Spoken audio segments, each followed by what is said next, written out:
Skarloey had been to the works to be mended. He felt much better. Rusty the Diesel was helping him off his truck. Skarloey hadn't met the little diesel before. Rusty seems a kindly sort of engine, he thought to himself. I help to mend the line and do odd jobs, explained Rusty. I hear everyone is looking forward to seeing you again. Come on.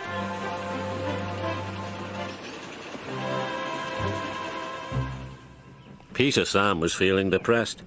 He was still getting over his accident, but he wanted to start work again. The Fat Controller wouldn't let him. Another day's rest will do you good, he said. Besides, I've got a surprise for you. For me, sir? How nice, sir. What is it, sir? Wait and see. The surprise was Skarloey. Oh, said Peter Sam, I'm glad you've come home.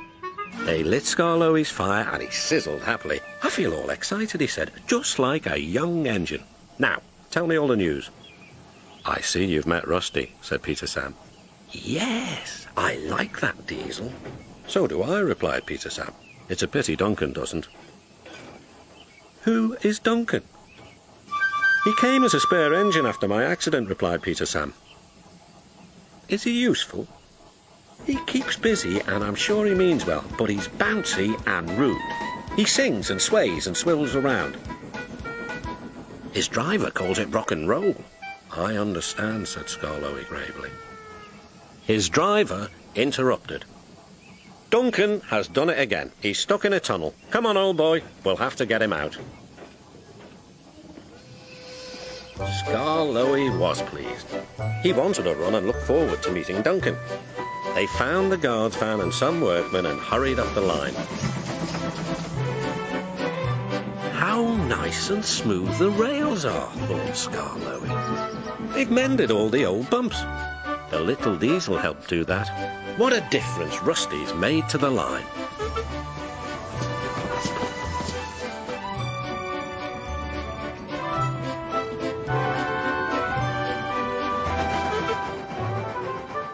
Quite soon they found Duncan.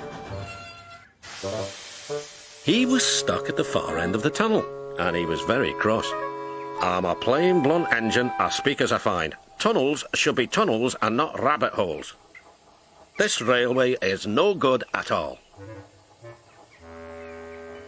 Don't be silly, snapped his driver. This tunnel is quite big enough for engines who don't rock and roll. It took some while to clear away the rocks and set Duncan free again.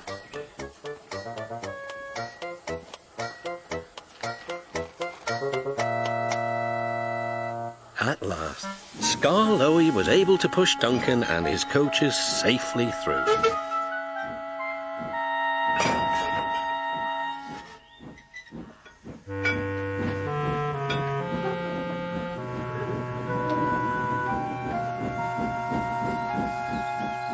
The guard's van was left on the siding, and the workmen stayed to make sure everything was safe.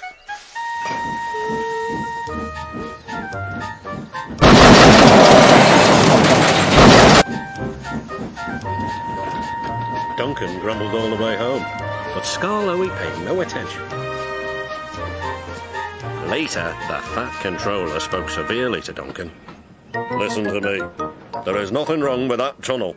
You stuck in it because you tried to do rock and roll. Tunnels are not dance floors, and you are not a pop star.